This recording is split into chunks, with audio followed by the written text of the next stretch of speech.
Okay, so I took out the first couple of pieces and I'm just gonna cry right now because what a beautiful ribeye is. So ruined. It's like probably brown inside.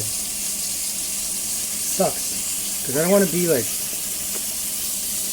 you know, oh, can't cook for you because you ruined my steaks. Because I bought these like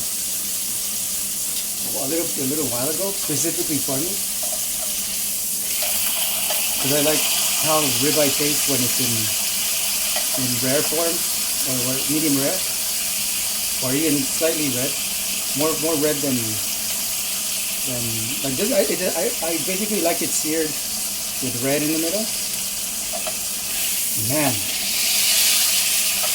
I don't know. A lot of Mexicans don't. If it's red in the middle, it's like, oh my god, it's still breathing, dude. I know they're being sarcastic, but you're supposed to eat it like that. Otherwise, they wouldn't sell it.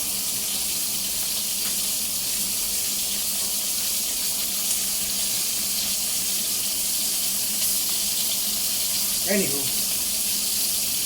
let's see what the cuts look